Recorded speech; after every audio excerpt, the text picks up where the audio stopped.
So we're going to have a little back and forth. Of course, Dr. Dammann is the expert, and he's going to talk about money phobia, and we're very lucky to have him with us today, and I think we're all going to learn a lot.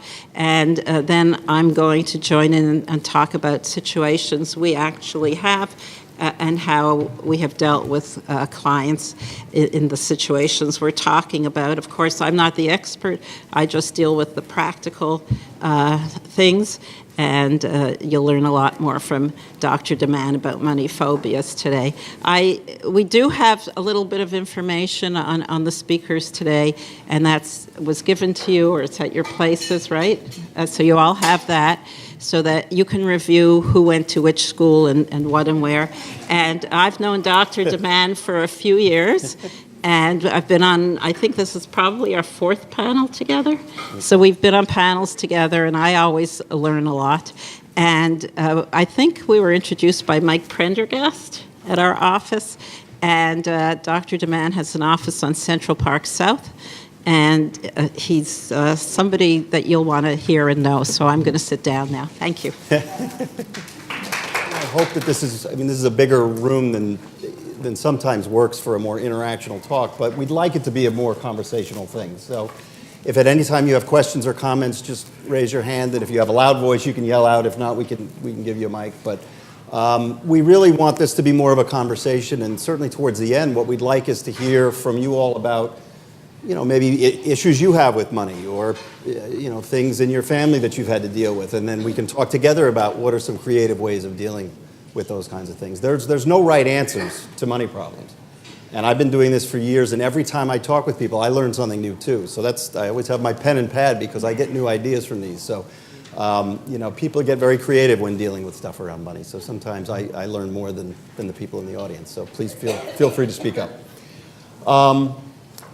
Also, what we're going to do, just to give you a brief outline, I'm going to spend, hopefully, literally just like 5 minutes, giving you a very brief introduction to what I call the psychology of money, but a way of understanding money and what we bring to it psychologically, how to understand what money means to us. And that's important because once we know that, we can get a better understanding of what some of the common money, in quotes, phobias are.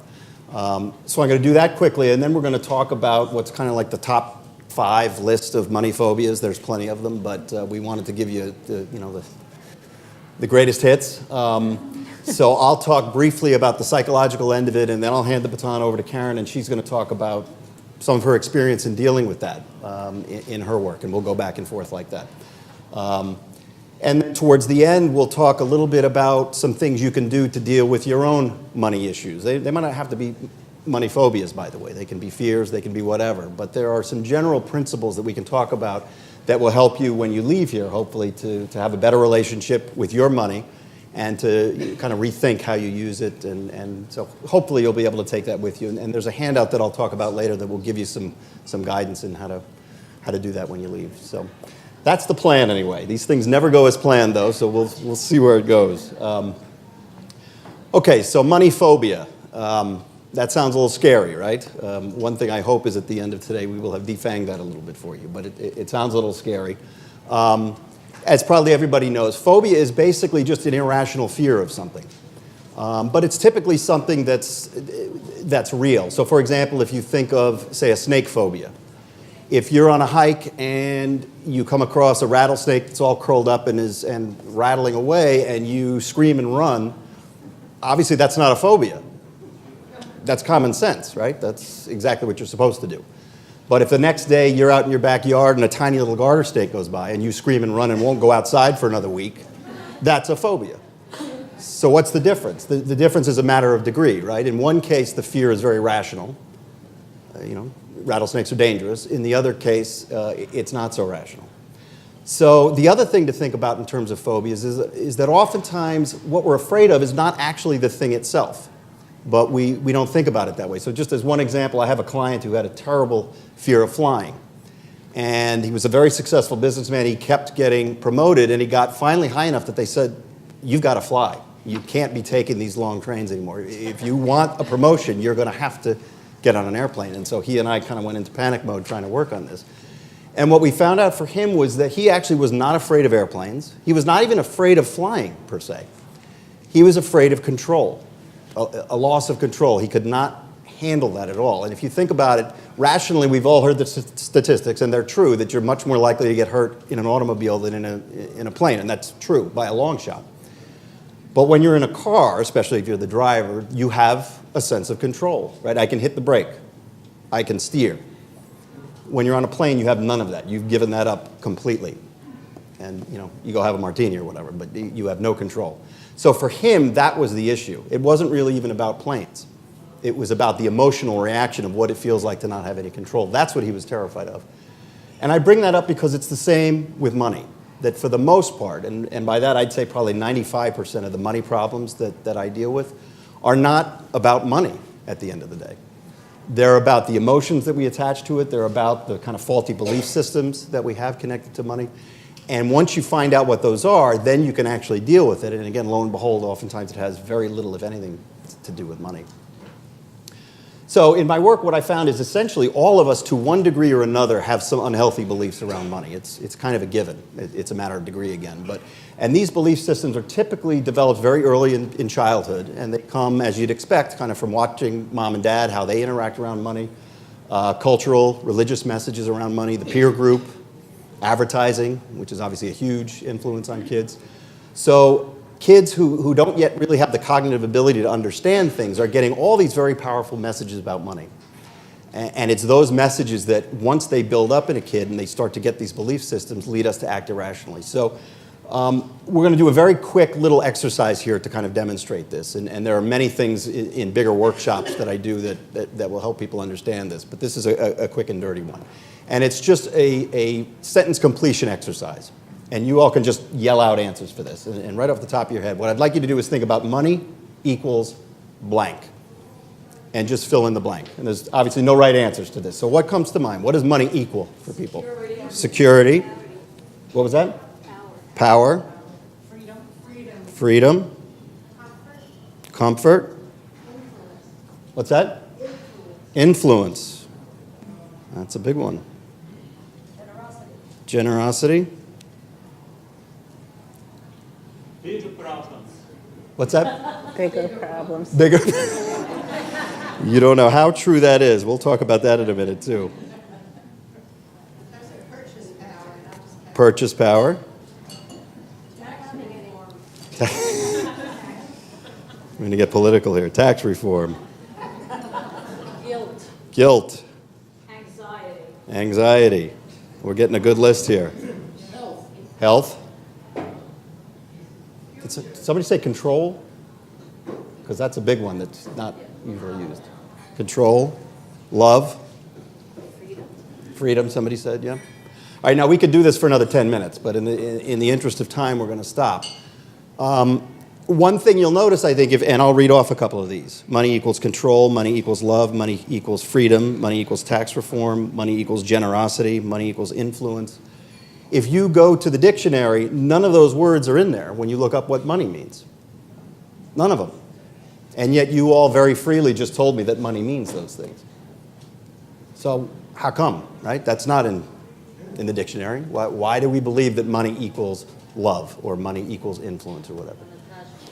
And it's because our experience teaches us that. So let's take money equals control. How would a kid learn that money equals control? Anybody think of an example where you'd learn that? Withhold allowance. Withhold allowance, she said. Absolutely. I have a client who's very wealthy but very controlling with his money, and it drives his kids and his wife bananas. And his mom was very controlling, and every Sunday he would get his allowance. And if he was a good kid, he got to keep it on Sunday. And if he did one thing bad on Sunday, boom, it was gone. So it was a behavioral control technique that his mother used. And of course he learned. That's what money is, right? That's how you control people. So let's think of one other. Let's say love. How would somebody learn money equals love? Gifts. Or children. Oh boy. All right, well, we'll talk about that in a minute too. But yeah, gifts. So I'll talk about another client for a minute. She was raised in a very wealthy family on the Upper East Side.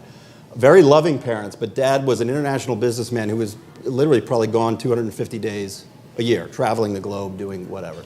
And so he missed, ballet recitals. He missed field hockey games, etc. and felt guilty about this. He really loved his daughter, so when he would come home, he would shower her with all these exotic gifts from every fancy place he went, and she would feel fantastic. So of course she learns that, right? That's how you show love, is through money. So these kind of experiences as a kid, over time, they solidify into very firmly held beliefs about money. And some authors have called these money scripts when they get solidified like that. And basically, they're running in the background, influencing everything we do with money. And most of the time, we're not even aware it's there. If you ask somebody, what is money, they'll say, like Webster's, it's a means of exchange. It's a way we interact economically in the world. They won't say it means love or whatever, typically, but in terms of the way they're acting with money, that's what happens. So these money scripts, when they're running in the background, that's what leads us to act irrationally with money. And it's those kinds of things, those money scripts, that are typically behind some of the money phobias that we're going to talk about today.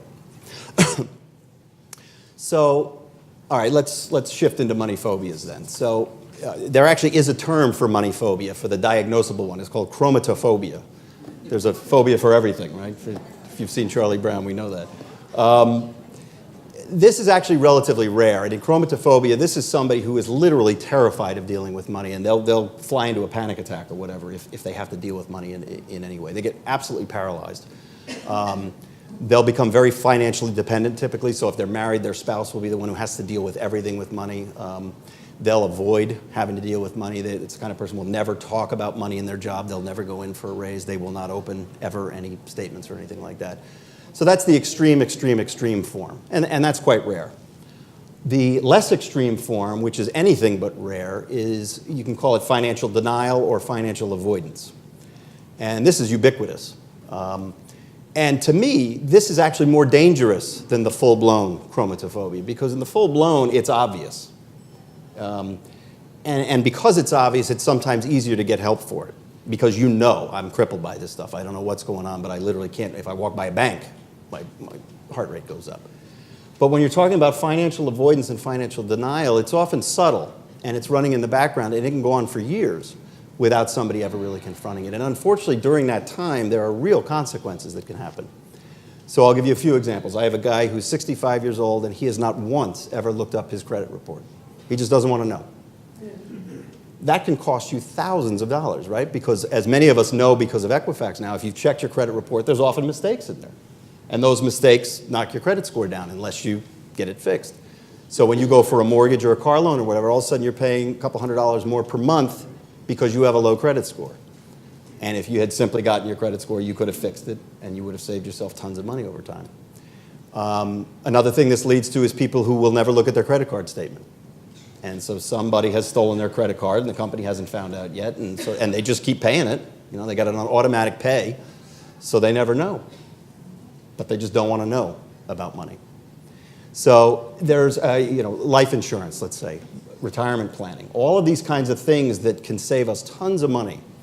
But if we have financial avoidance or financial denial, we just won't get into it, and we won't deal with it. So Karen's going to talk about this for a minute, but I want to back up for 1 second and just, because I'm going to teach you all a little bit of how maybe to kind of diagnose some of these things. So I mentioned money scripts before, and again, just to reiterate, money scripts are basically thoughts about money that typically are unconscious. They're running in the background, but they come very fixed. They become rigid, in other words. We believe them no matter what, and as I said, sometimes we're not even aware we believe them. And these are the things that are influencing how we behave with money. Now, you could probably come up with 100 money scripts, just like we could have come up with 100 things of money equals. But these are some of the more common ones. So money is bad. More money will make things better. I don't deserve money. There will never be enough money. I'm no good with money. Money is unimportant, and money will make me happy. Now, as you read these, probably for some of you, some of them will resonate, right? And some of them won't. The thing about money scripts is, let's talk about these for a second. So, for example, money is bad. Now, that's true sometimes, right? The thing about all money scripts is they're sometimes true, but they're also sometimes false. And when they're running in the background, we treat them as if they're true all the time. So money is bad. When is money bad? Extortion, right? Bribery. Money is bad in ugly divorces when the parents start using money to attack the other one. In those situations, money has very bad consequences for people. But the opposite is also true. Money is good. If you think of the Bill and Melinda Gates Foundation or things like that, charitable giving, does unbelievably good things with money. So the point of this money script is not that it's right or it's wrong, it depends. But if we're not aware it's running in the background, we're going to attach it willy-nilly to every situation with money rather than being mindful of it and really thinking about it. The next one, more money will make things better. Again, that's absolutely true. If you're in real poverty and you finally get a good job and you've got enough money to put food on the table, et cetera, your life will be better. There are many studies that have shown that. You will be much happier. But believe it or not, that correlation actually levels off, and it levels off much more than people think. You know, when you ask people, they typically think money and fulfillment or money and happiness is kind of a straight correlation, right? The more money, the easier life is, the happier, the more fulfilling. But what we found is it is a very strong correlation when there's very little money, but somewhere around $75,000, and obviously these studies were not done in Manhattan, but that number would be a tad bit higher in the Scandinavia house, I'm sure. But it levels off around 75,000, and then the correlation is very small, so that the more money you add is really incrementally adding maybe to your happiness or fulfillment, but you're really not getting any more bang for your buck between $1 million and $20 million a year in income. It doesn't do a whole lot for you, which is surprising. People don't realize that, but there have been a lot of studies that have shown that. So again, more money will make things better is sometimes true, and it's sometimes not true. Let's do just one more. I don't deserve money. Well, that's absolutely true if you stole it. Right? You don't deserve that money. 100% true. So somebody like that ought to feel they don't deserve it. But what if you worked really, really hard and got a great raise, and your best friend at work didn't work so hard and didn't get a raise, so you feel guilty? Does that mean you don't deserve that money? Or what if your parents worked really hard and saved up and had an estate plan that left you an inheritance? You didn't earn that, but does that mean you don't deserve it? So again, these things are all sometimes true and sometimes not true. And that I want you to keep these in mind as we're talking about some of these money phobias. So, well, we'll do a little, it's not exactly a test, but we'll get you thinking for a minute. So I just talked about financial avoidance and financial denial as one of the money phobias. Again, these are people who are really afraid to deal with money. They don't open their statements. They don't want to go near that dirty stuff. Which of these money scripts do you imagine might be churning away in the background for somebody who has financial avoidance or financial denial? And again, there's no right answer to this necessarily, but what do you all think? I'm no good with money. Yep. Any others? I don't deserve money. Yeah. Money is bad, yeah. So what we find is there's actually a few answers that are appropriate to this. And the reason that's important is that we're all different, right? This is not a one-to-one correspondence. But as you start thinking about it, you can come up with examples for at least 3 of these, I think, that would easily lead somebody to be avoidant around money, kind of unconsciously. So money is bad, somebody said. There are people who believe that money is dirty stuff, right? That wealthy people are selfish and greedy, that money corrupts. All of this. If you believe that kind of thing, you're not going to want to go near it. You're going to be afraid of getting, spoiled by it or whatever. If somebody believes I'm no good with money, you're going to feel intimidated. I don't know about those numbers. They scare me. I don't want to go anywhere near it. And so they never learn the basics about basic money management, which actually is quite simple. Somebody who's good with their money does not have to have an MBA by any means. It's some very basic things you need to know to be very good with your money. But if you have this money script that I'm no good with money, you're not going to go anywhere near it. It's just it's a situation where I'm going to be humiliated and feel shame, so I'm not going to go anywhere near it. So again, if you've got one of those, the first money phobia being denial or avoidance, these are the kinds of things that are sometimes running in the background, and they're basically in the driver's seat when it comes to your interactions with money. So actually, maybe this would be a good time to send it over to you. So Right. What kind of experiences have you had with? So we meet with a lot of couples, and sometimes you can't detect if there's a money avoidance or not because one partner handles all the money. And so it looks like they're in good order, but the other partner is given free rein to ignore the money. And very often they'll come the first time to say hello, and then they don't want to come again because they're not comfortable in that seat. So we typically try to I think insist is too strong a word, but to invite Gently them nudge. in and try to get them in. And they'll give you every kind of excuse, and I've heard them all. I feel like, the dog ate my money, or the dog ate but, my grandchild is coming, I'm going on vacation, I'll come in after tax time, and they could go all year round like that, I mean, like, okay, so how about Halloween? Will you come on Halloween? But very often they won't. People take a long time to complete forms, and you're chasing them and you're asking them because they're not doing themselves any good, and they're holding things up, and they don't seem to realize that. And I was on the phone yesterday with a client's wife, and she said, he tells me every week that he's going to have the form, so it's like a little form, and I say, come in, we'll do it with you in 10 minutes, and that's it. And she says, I'm going to kill him. So I don't know if that'll motivate him before or after, but, it's really an uncomfortable situation.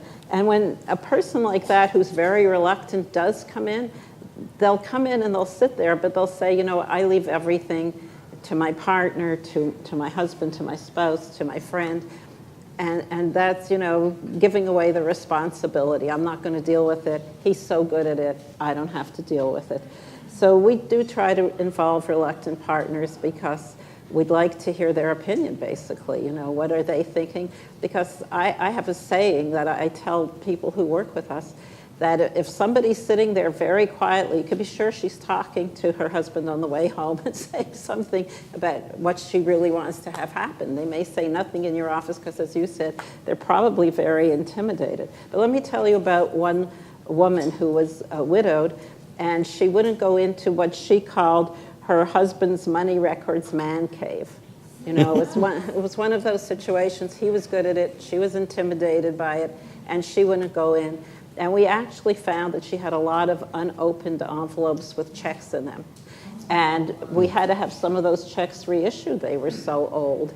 So she wasn't doing anybody any good. But by not taking action, by giving away her authority, by doing nothing for a long time, by avoiding money issues, her wishes didn't come out well. What really happened was, for about 10 or 12 years, we managed the money. She hired us to do that, and we were able to talk to her, but not too much about money.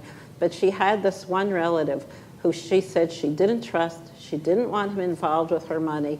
She didn't want him anywhere near it. We must never speak to him. Well, what do you think happened when she died? He got all the money. She would not take action, which was simple, call her lawyer or take action, but she didn't. He was the next of kin. And she got us. So the person she distrusted most, wanted away from the money the most, is now the person with all the money. I felt it was tragic, very sad. Yeah. So, we were successful to an extent when she was alive. We were taking small steps with her, but ultimately her disposition, maybe in the end she was old and sick and didn't care, but I think she cared, and so that never got changed. And one thing you'll see sometimes in couples, I think, in a situation like this, is that one person is the financial denier, the other person is very controlling. And so you can call them the enabler. In other words, they don't want the other person intruding on that. And that's a very dangerous situation because it feeds on itself. And so, especially for financial planners, I think it's tough because then they'll only see, and typically it is still the man who's in that role, and there's still a gender split on this. But so I think many financial planners now really, if not insist, gently nudge that if you're dealing with a couple's money, the couple has to come in because it is the couple's money. And that's one way of starting to push through that. And as I said, we're going to talk at the end a little bit more generally about how to deal with some of these.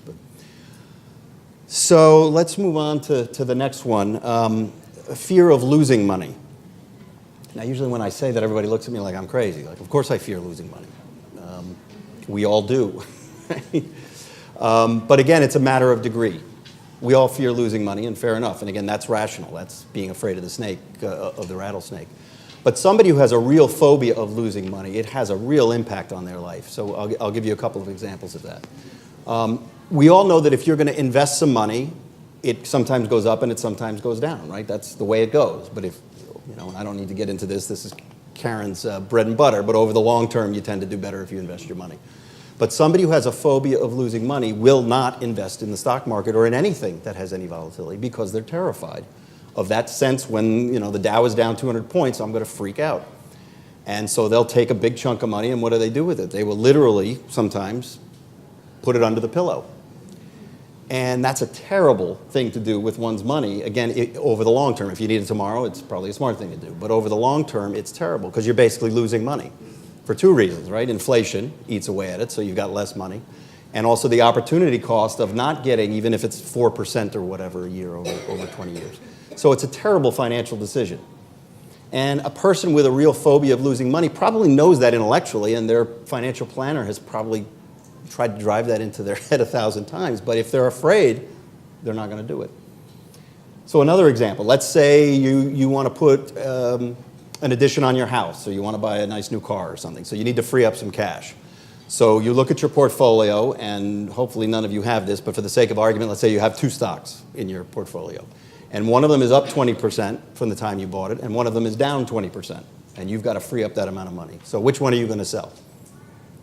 Now, if you're like me, the gut instinct is absolutely to sell the one that's up 20%. Right? That feels good. That's a win. I don't want to sell the one that's down 20%. That's a loss. Now, it's still a paper loss, right? So I don't sell it. Technically, it might come back and show my investment genius. So it's not really a loss yet. So, and there have been many studies that have shown this. We will sell the winner in that case. But which one should we sell?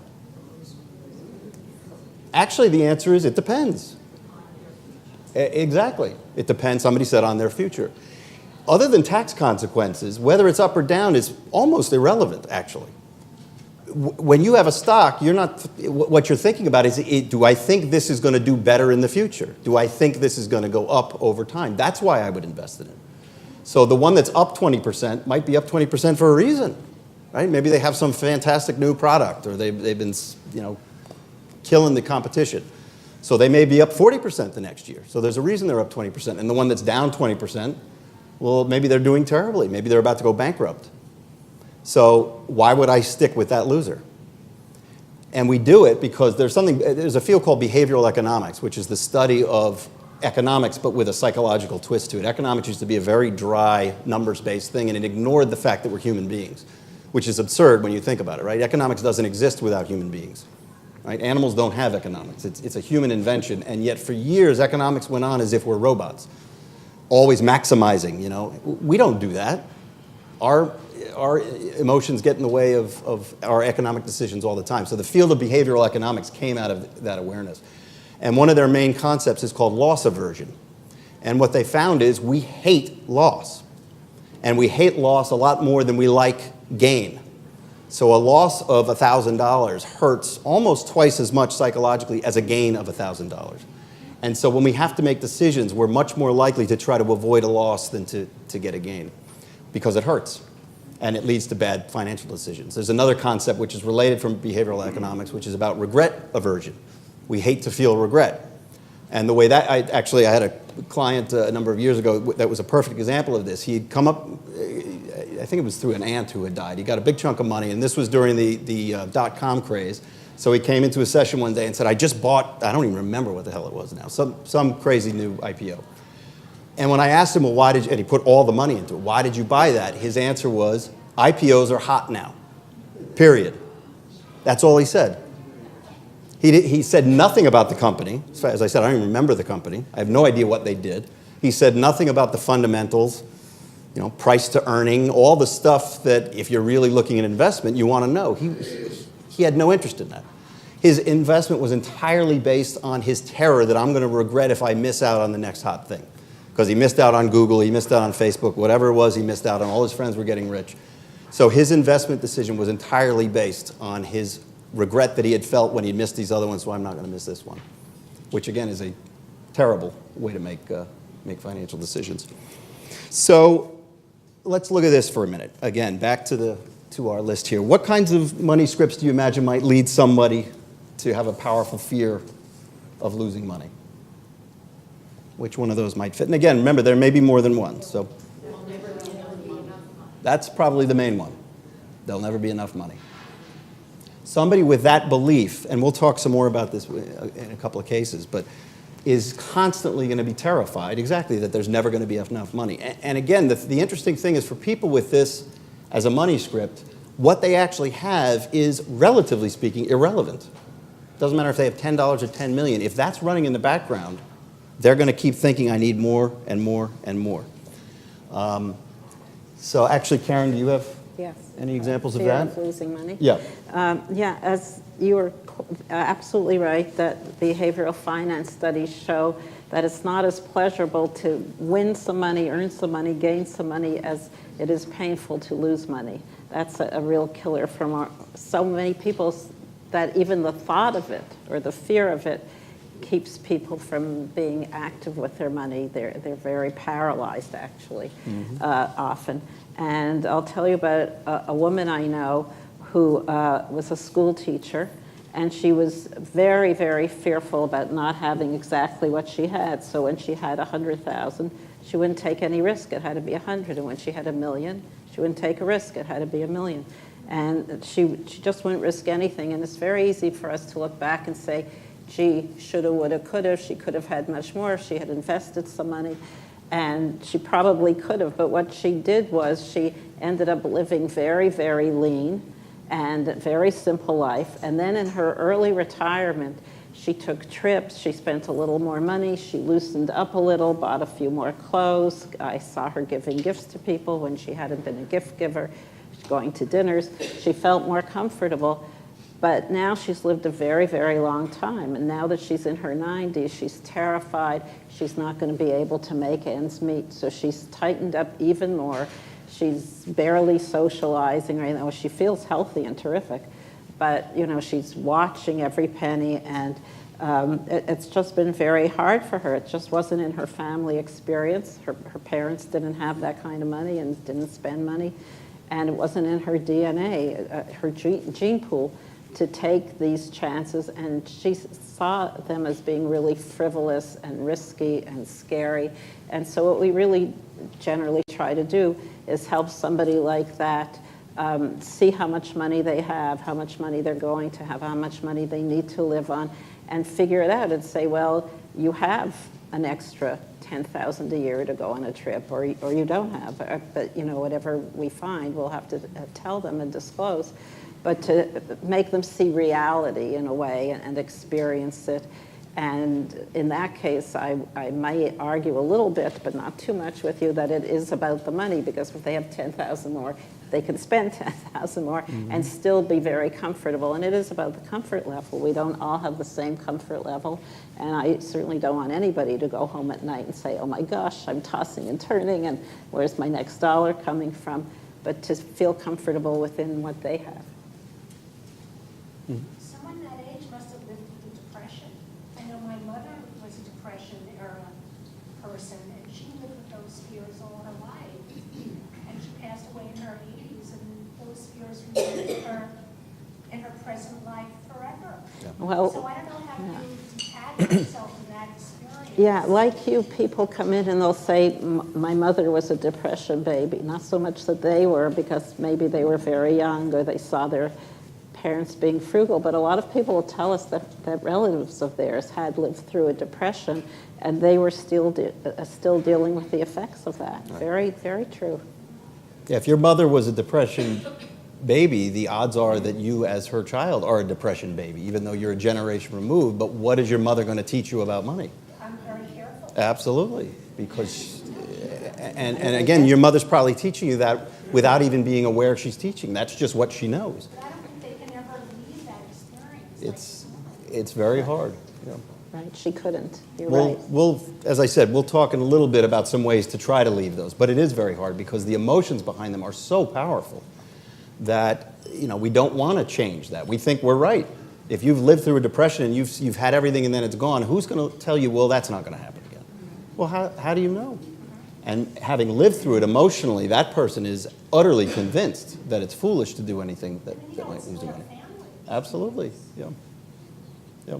True.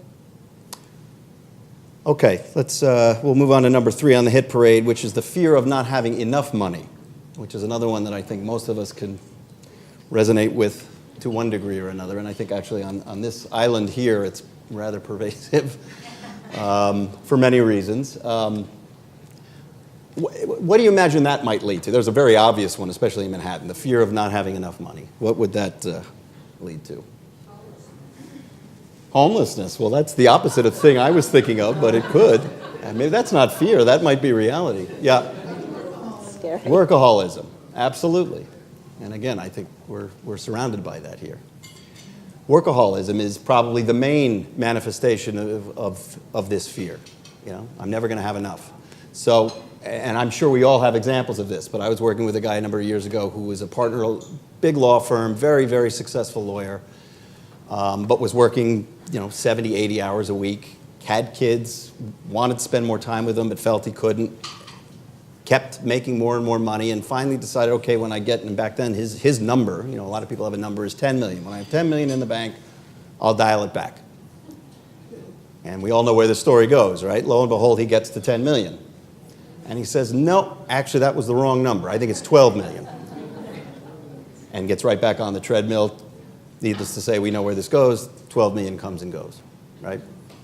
Now, he never really thought about what was enough for him in a rational way. He was being driven by this money script. And as long as that money script's going, again, it's almost irrelevant what the number is, because there's always more, and you never know. So if that's running, you're going to keep going and going and going and going. So one of the things that's important for all of us is to try to get a better handle on what is enough. And of course, for every one of us, it's an individual answer. But I think the studies that I cited earlier with that $75,000 number, give or take, is interesting because I think it allows us to realize that oftentimes whatever number we have on our head is grossly out of line with what would really actually make us happy. And we'll talk about this a little bit later too. But oftentimes this money script leads that number to get bigger and bigger and bigger without any real thought about it. One other story I'll tell you quickly, and this wasn't a client, this was actually a guy I became friends with, but this brought it home for me more than anything else. When my kids were young, we used to go to Long Beach Island, New Jersey every summer with some friends of ours and spend a couple of weeks there. And we loved to fish, so we found this boat captain who was the great, we've done this every year. I'll recommend him later if you want his name. He was fantastic. This was a guy who had an absolute passion for the ocean, for fishing, for teaching. He loved having, most boat captains can't stand having little kids there because they don't know what they're doing. They knot up the line. He loved it. He loved teaching about all the different kinds of fish that were down there, how you catch them, how weather affects it. He was totally passionate about this. And so every year we would go down and hire out his boat. And it was just him with a boat that would hold 7 or 8 people. And because he was good, obviously he got more and more referrals. He got more and more people that were interested. And so he bought another boat, and that was great. And then it might have been Hurricane Sandy. There was one year we weren't able to go. I think that's probably what it was. And so the next year I called him, and as we always did, we're going to be back, we'd like to do it. He said, I'm no longer doing the boats, but I've got people who do it, so meet me on the dock and we'll get you going. And fine, so I went there. And I immediately, in talking to him, could tell that something was totally different. This guy was so passionate, full of life when he was doing this, and he just looked kind of haggard. He looked bored. And lo and behold, what happened is he had turned into basically a clerk. He didn't go out on the boat anymore. He was running a company. He was dealing with people calling in sick. He was dealing with boat problems because he now had 4 or 5 boats or however many. And he was miserable, absolutely miserable. And the only reason he did that when we were talking about it, I obviously didn't put him on a couch, but in talking about it, it was very clear that he had this fear of not having enough. So we got to get more, we got to get more, we got to get more. And because he was successful, he was able to do that. But where did that leave him? It left him miserable. Same thing with this lawyer client I was talking about. He would always talk about how he wanted to spend more time with his family. But he actually did the opposite. So if we look at our money scripts, for my friend, the money script, I think, that was going on there was more money will make things better. And again, many of us have that, right? A little bit more will make things easier. And of course, remember, these things are sometimes true. That's absolutely true sometimes. But it's absolutely not true in certain situations. And this story with my friend is a perfect example of that. He was convinced that, all right, if I get more money, I'll be happier, right? And in fact, it was the exact opposite. And for my lawyer friend, it was, there were a couple going on for him, but there will never be enough money was the big one for him. And so both of those money scripts, if they're active, what they do is exactly what happened to these men. They lead us to push and push and push, and all of our energy and time, which is all we've got, right? When it really comes down to it, was going to the wrong box. My friend loved to fish, and he spent no time on the boat anymore. This lawyer really did want to be home and be able to go to baseball games and whatever, and he was in the office all the time. And when you asked him why, he couldn't really tell you. It didn't really make sense to him. But once you understand what these are, you get it. This thing is running the show in the background, and it's driving me into the ground, and it's actually making me miserable. On the surface, it all makes sense, right? We're supposed to want to make more money, and that's why it's hard to confront some of these, because logically, I'm doing what I'm supposed to do. You know, money makes things better, so why wouldn't I put my time there? But it actually made him miserable. You have any examples of that? Yes, sure. I think that a fear of not having enough is far more common than most of us would think. I think it's scary to a lot of people, and the people it seems to affect the most are the people with the highest standard of living compared to what they're earning. So they have the big house that their millionaire friends have, but they're not the millionaire friend. And they just don't know how to keep up, and they're always in debt, and they're always in over their heads, and they don't know how to get out from under. And when I teach people, like at a public library or something, and I just go in to do a pro bono talk, people who I've never met before, may never see again, say, what's the one number? And they would love if I said 75,000 for everybody in this room, which isn't possible. You know, I mean, I don't know them. I don't know what they're spending now. I don't know what they're earning now. I don't know if they have anything in the bank. So I can't give that one number. And it may be frustrating to them because they want one number. But I think this is a really good time to go see a professional, because even all those little things that you get on computer where you fill out your age, your shoe size, whatever, they tell you, you know, how much you could live on, isn't really going to help you, because what people forget most of all is inflation. They're putting in today's dollars for tomorrow's costs in their plan, and that's not helpful to them. We do probability analysis, we do inflation analysis, we look at all the variables about people spending. We realize this is a point in time. We realize if we're looking at a 50-year-old that their expenses and their style of living might be different in 35 years from now, so we want to review it every few years. And so people come to us and they say, well, I did this plan, but they've left out a whole lot of important things. Yep. And so while it may frustrate people to hear, I can't give you the one number, I can't give you the one stock, I mean, I don't know what's in your portfolio now and everything, and that really wouldn't be very smart of me to try to fill that gap for you. It could be time to tell your story, to seek out somebody who can help you and has the professional expertise. Karen mentioned spending, and I mean, I didn't talk about it specifically, but a cousin of the fear of not having enough is a fear of spending. And believe it or not, there are people who have that as a phobia. We call them underspenders. And basically what that means is somebody who has enough money to enjoy or to give away or whatever, but they're terrified of letting it go. So hoarding, for example, financial hoarding is somebody who's got a fear of spending. And somebody earlier when we did that exercise, money equals, said security. So for example, somebody where money equals security or money equals survival is going to tend to be somebody who's afraid of spending because they've got to hold on to it. You know, since Christmas is rolling around, when I was a kid, my favorite story and movie was Scrooge, A Christmas Carol, Dickens' book. And Scrooge is obviously the world's greatest example of a hoarder and somebody who was terrified to spend anything. You know, had more money than he could live in his lifetime, but got no enjoyment of it because he was terrified to let it go. And actually, we'll probably revisit him a little bit later. He did, and in fact, we're going to discuss him as a case history later because, so good for you, you're ahead of the game here. He did change. All right, we're going to talk about two, yep. I think the opposite of that is a person who overspends, who spends money they don't really have, because they're constantly finds themselves in debt. And I promise I did not hire her. But our next topic is overspending. So thank you. That was a good lead-in. So yeah, excessive spending, shopaholic. Now this may initially sound weird. Why is that a phobia? You know, how does fear have anything to do with that? Well, there are a lot of things that lead to it, but fear actually is one. Sometimes with people I've worked with, underneath that is a fear of emptiness. A fear of being a nobody, if I don't have the right car, shirt, whatever. A fear of not being cool, so it's a self-esteem issue. So there's a lot of fear often that underlies excessive spending. Another thing, which isn't so much fear-related, but I think is important just for an understanding of overspending, is mood regulation.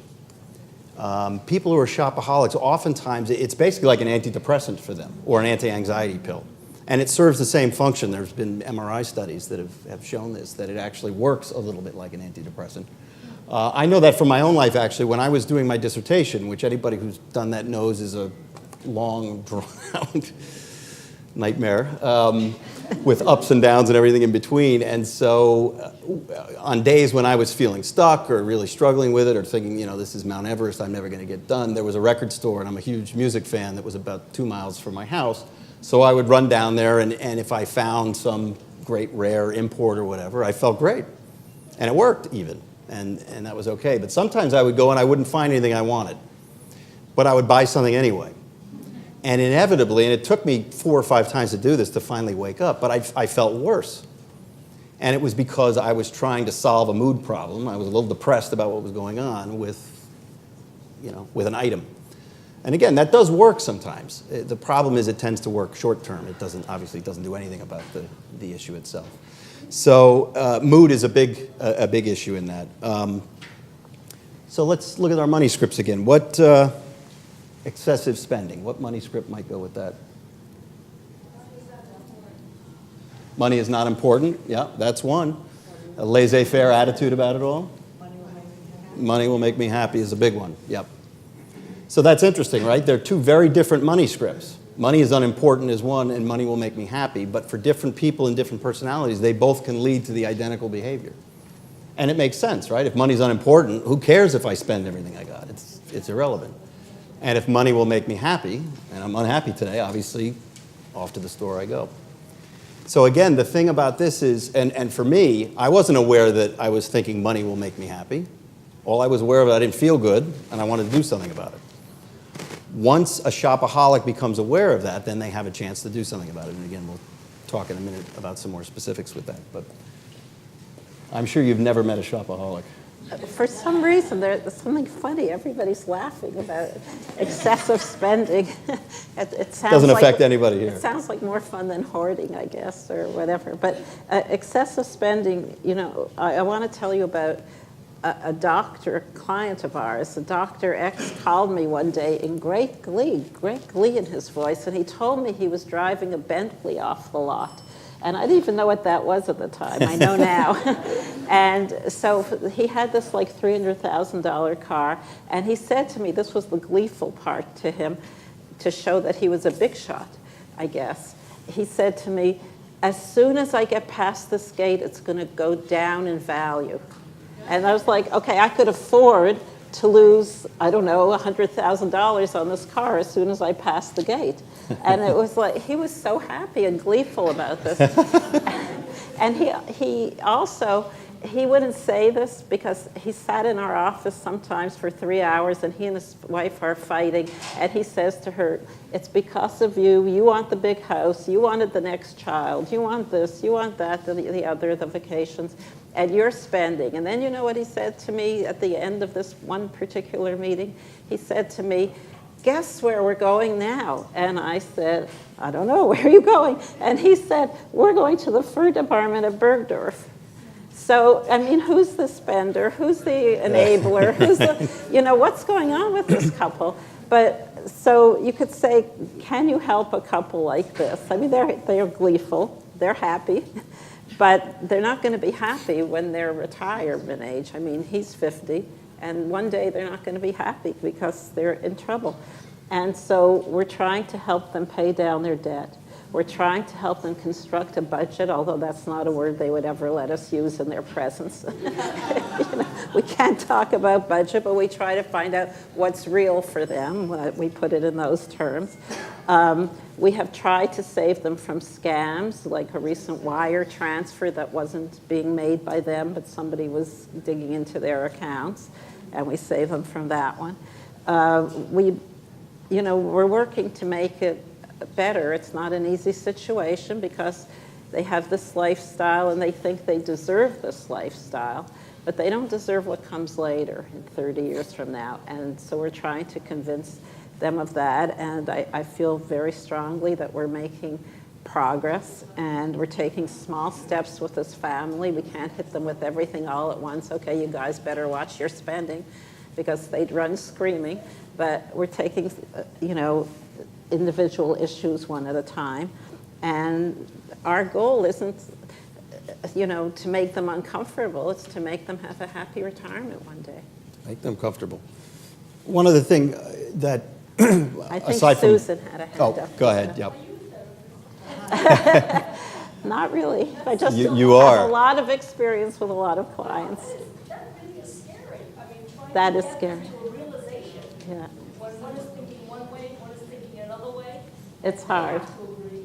Yes. And then you have to help them figure out why they should do it. Well, the first thing is never get in the middle of one of their fights.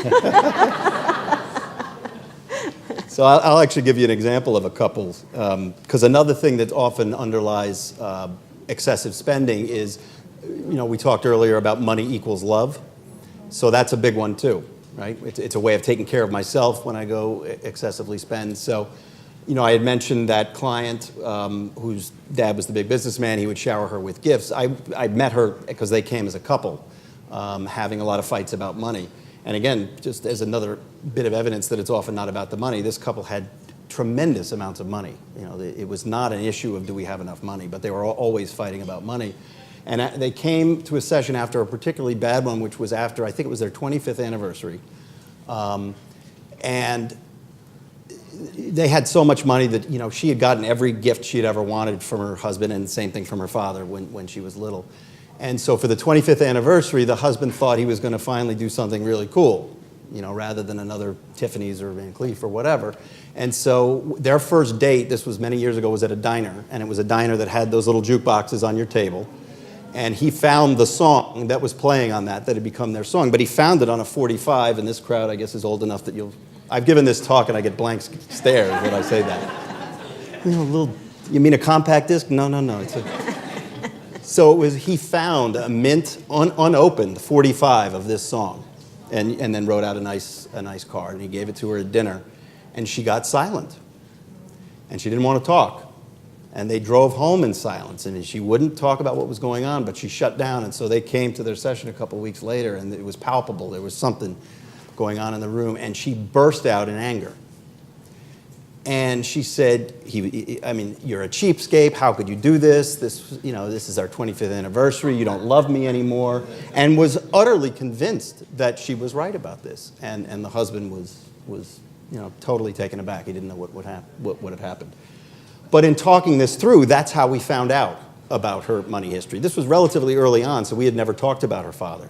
And in fact, it was in that session that we started to learn that money script was running in the back for her.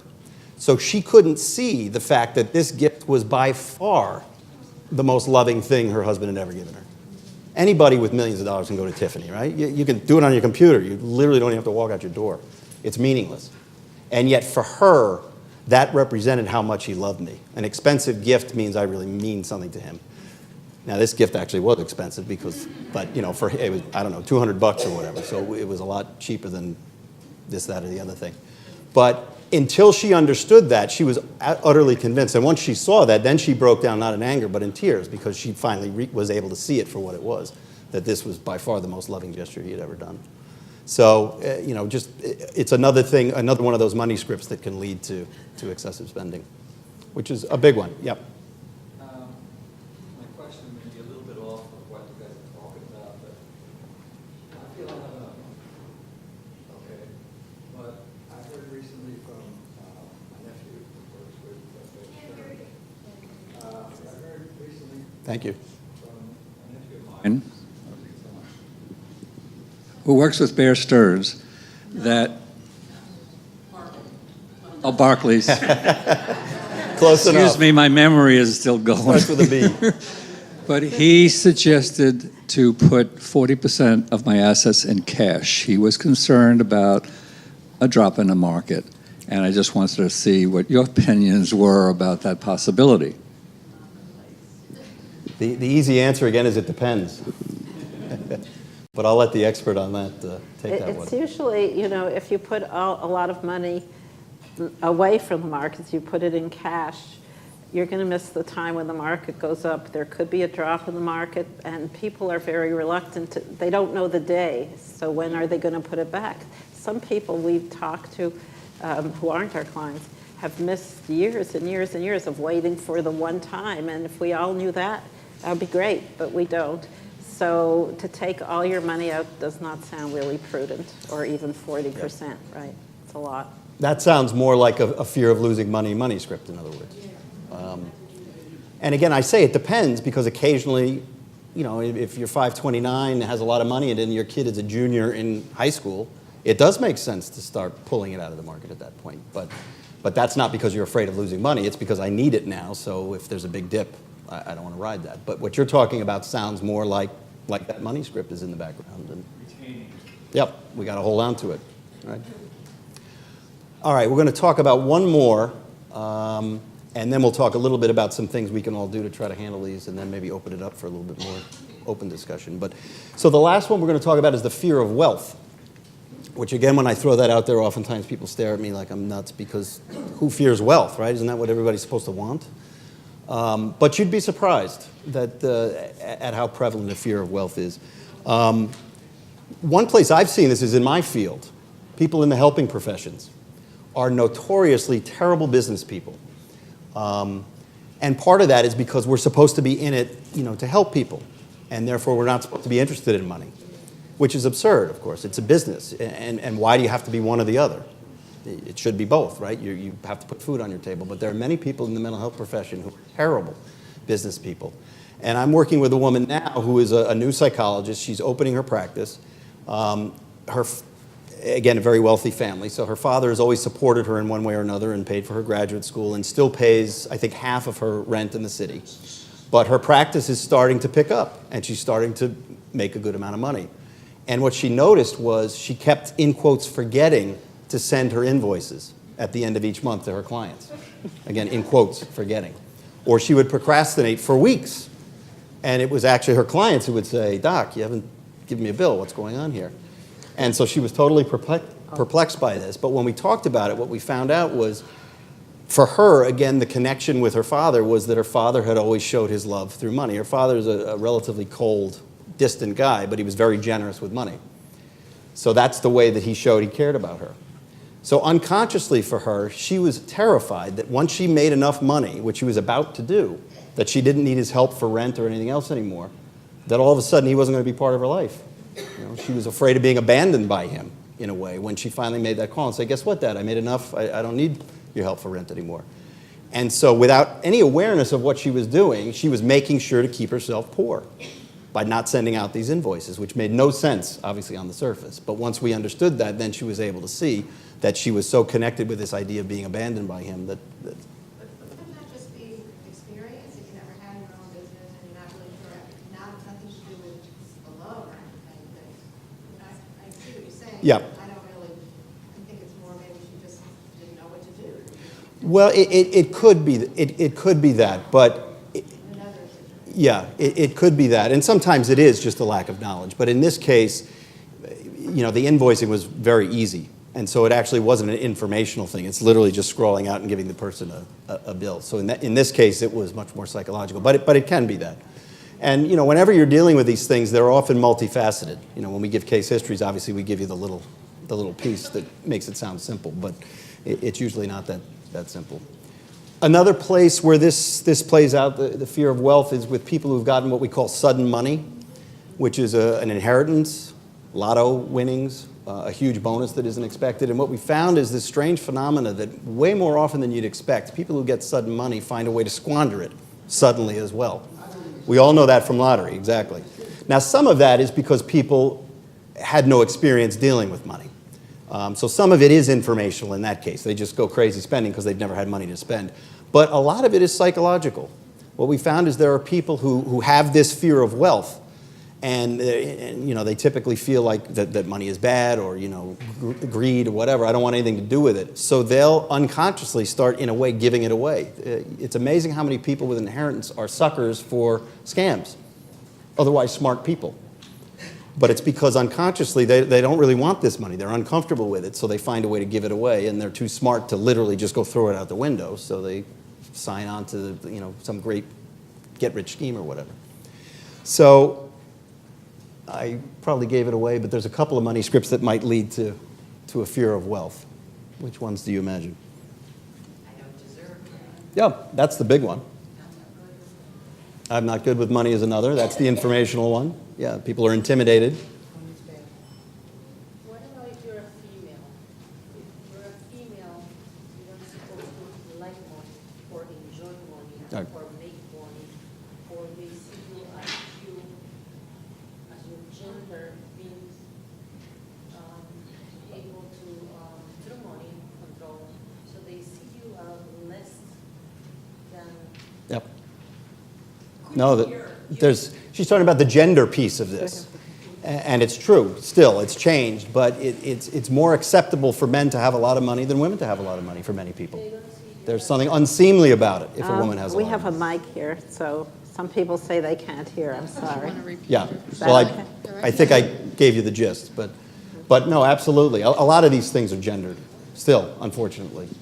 A lot of these money scripts are much more to one box or another. Yeah, and money is bad. I think somebody said that's another big one. So there's guilt around it.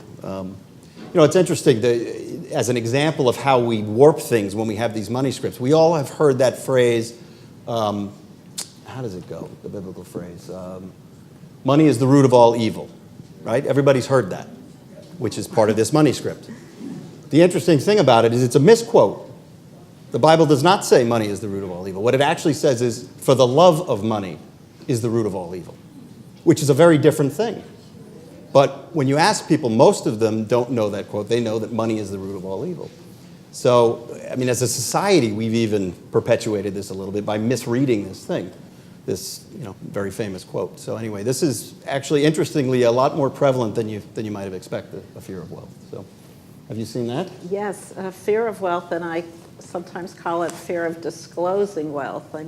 You have the wealth, but you don't want everybody to know you have the wealth. So I'm thinking particularly of one university professor who wanted to live like a university professor in university housing and in jeans and whatever, and not let her friends know that she had inherited generations of real estate wealth, and she just didn't want anybody to know, and she had given a lot of energy to this. And she felt like she would be a bad person. They would think of her as a bad person because she had much more money than a university professor typically has. And that really weighed very, very heavily on her. And we spent a lot of time finding out what she wanted to do with her money, and it was to take care of her children and to take care of their education and to plan for her retirement and to do some charitable giving as her parents and grandparents had done, and to handle the family legacy, with her children, and to teach them how to do that. And so she had spent a lot of time covering up, actually, this part of her life. It is part of her life, but she didn't want to share that with people. And we helped her focus her efforts on enjoying what she had and being mindful of her neighbors in a community sense, and perhaps establishing some charities so they would see her as a good person. She was endowing something that, say, a community center for their small children, her small children, and so that everybody could enjoy it together and everybody could contribute not only money but their time or whatever, and they would accept her in that way and would even think she was honorable and lovely instead of shunning her, because she was really afraid people would shun her. And so really that's what happened when she didn't come out and say, guess what I have, but that wouldn't have been cool at all. But she just sort of morphed gradually into some of these charities and things, and was a little more honest when people would come to her house and tell them, well, what do you think about getting together and forming a nursery school or something? And it worked out very well. They do respect her. They do like her. She's sort of a leader now in her community where she lives, still in NYU housing. But, you know, she just is one of them, and yet she's doing what she can do, and maybe they would do that if they suddenly found they had a rich grandfather. Maybe instead of hiding it, maybe they would endow the community somehow too. So everybody's comfortable with that. Yeah.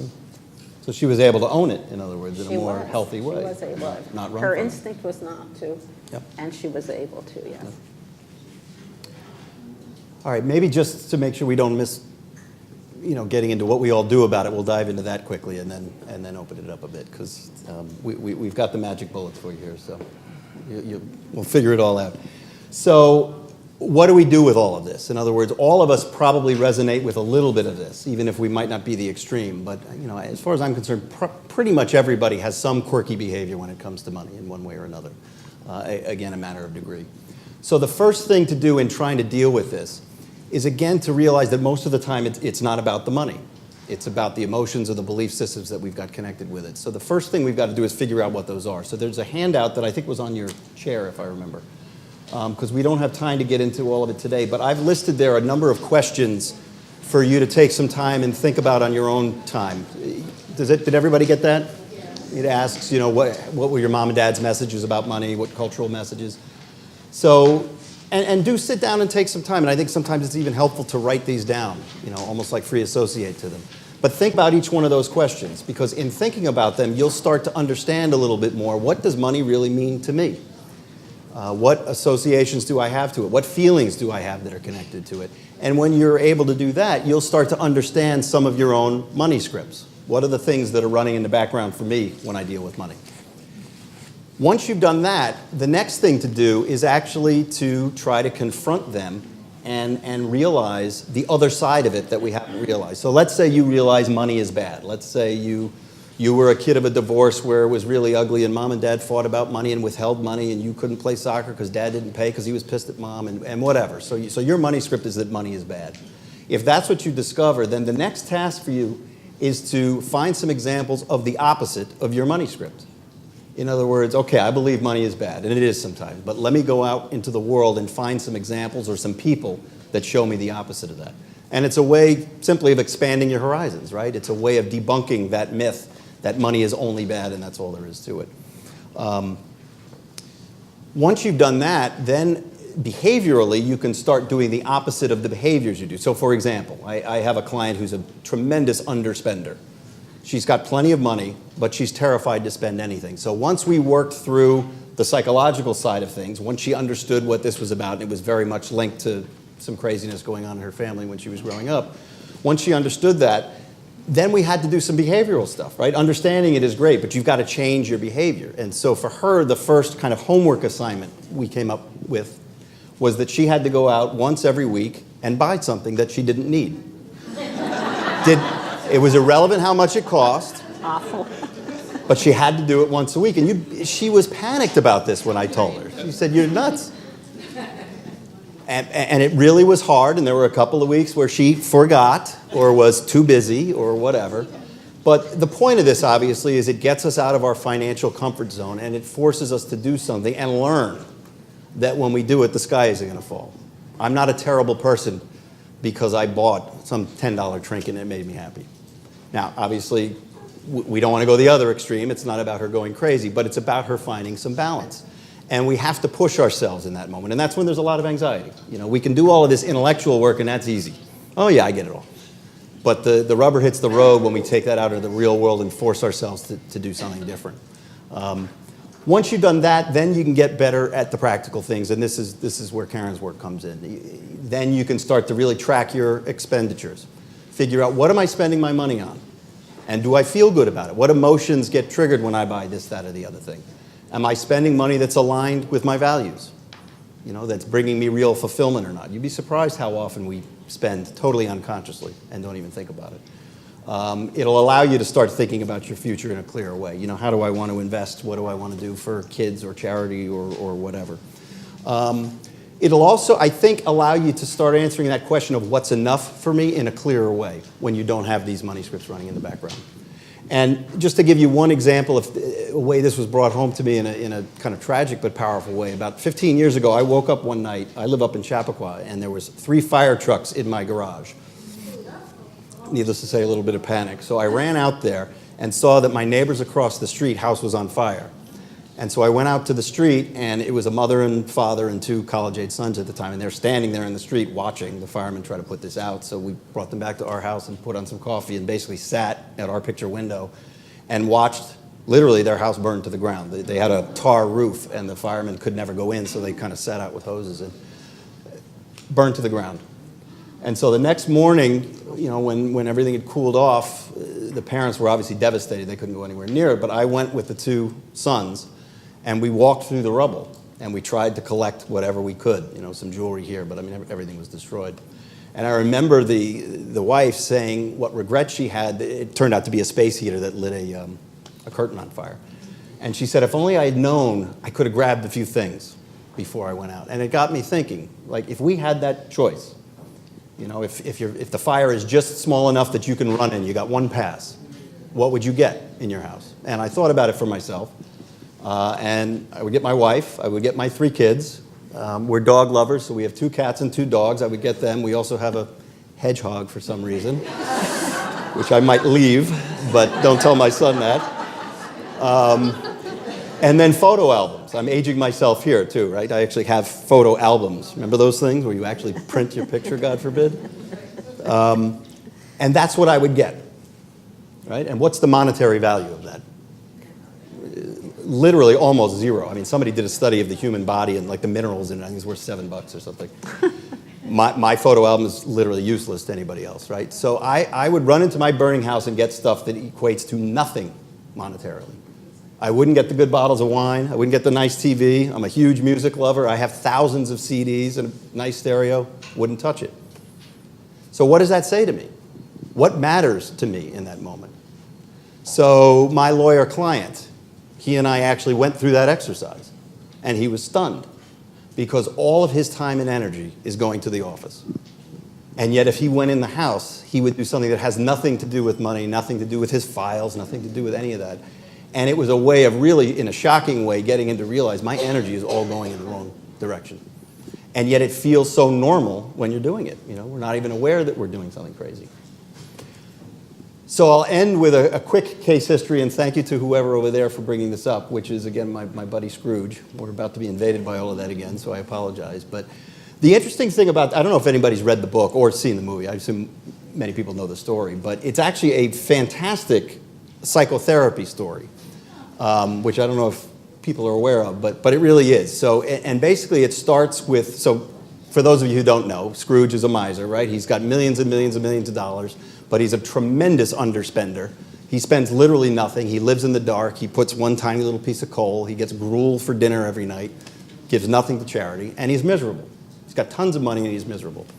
So the story starts with an intervention, and because he's got, you know, an intervention is what we do with somebody with an addiction or something. He's got literally no friends at all, so his intervention is a ghost. It's his old partner who tells him basically what's going to happen if he doesn't change his ways. Now, Scrooge is in total denial, like most of us are at the early stages of this. So first of all, he doesn't believe the ghost is real. He doesn't see that he's got his own chain and blah, blah, blah. But he has a chance, which are these 3 ghosts, the ghost of Christmas past, Christmas present, and Christmas future. For our purposes, you can take the Christmas out. But basically what the ghost is doing is being a good psychotherapist for Scrooge. The first step is to go back to his past and relive these painful experiences and relive them with the emotion attached to it that led him to become who he was when it came to money. He had this very, very angry, mean father who was withholding and sent him off to this boarding school and wouldn't allow him to come home for holidays and things like that, and I won't go into the rest of it. But so the first step in getting over this is allowing us to understand what are our own historical traumas, if you want to call it that, around money. What are the difficult feelings we have? And to be able to express them, to be able to live them a little bit rather than repress them. Once you've done that, then the Ghost of Christmas Present comes, and that's about seeing reality in an authentic way. Once we've gotten rid of all of that past repression, we're able to say, this is what's going on around me right now. Not with the filters that the money scripts lead to, but this is what's actually happening. And then the third is the Ghost of Christmas Future, which is basically saying, this is where I'm going if I don't change my life. And in his case, it was ending up, you know, alone and miserable. And then the last part of the story, again, is where the rubber hits the road. That's all fine and well, but he had to do something. And so Christmas morning he wakes up and behaviorally, unfortunately this isn't the way it usually goes for us, it's a little tougher, but had to squeeze that into a 2-hour movie. So behaviorally he's doing everything different the next day. He's spending his money wisely. He's getting enjoyment out of it for himself, he's getting enjoyment out of helping other people with it, and he's a completely different person. So although that's a story, to me it really captures the journey that we can all take if we're willing to do this work. And it's not easy. In other words, this is not an intellectual exercise. It is an emotional exercise. And that's what I mean when I say oftentimes this is not about the money.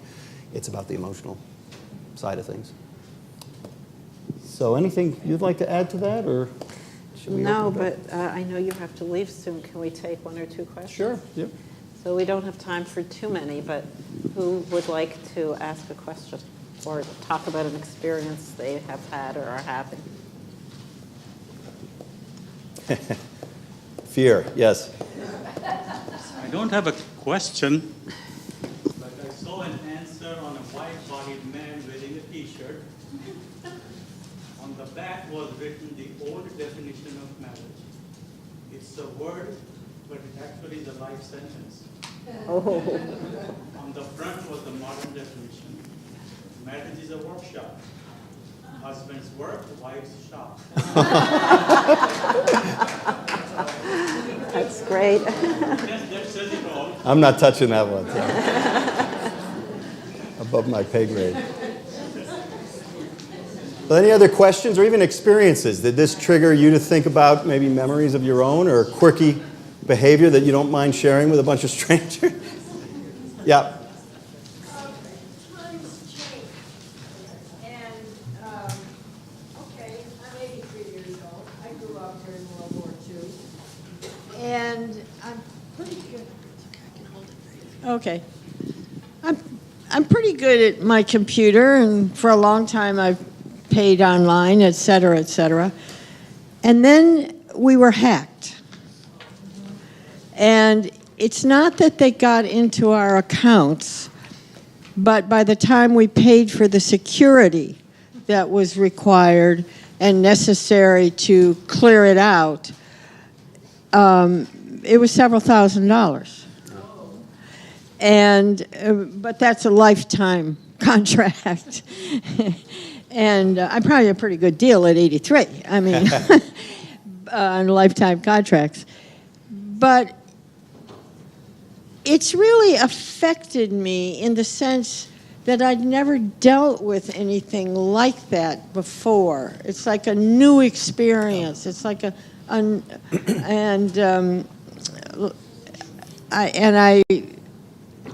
the world has changed.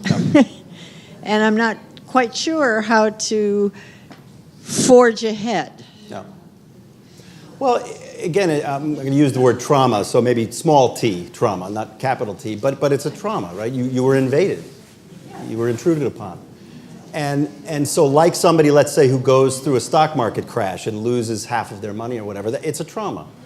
And the first reaction to that is often we'll go into a shell.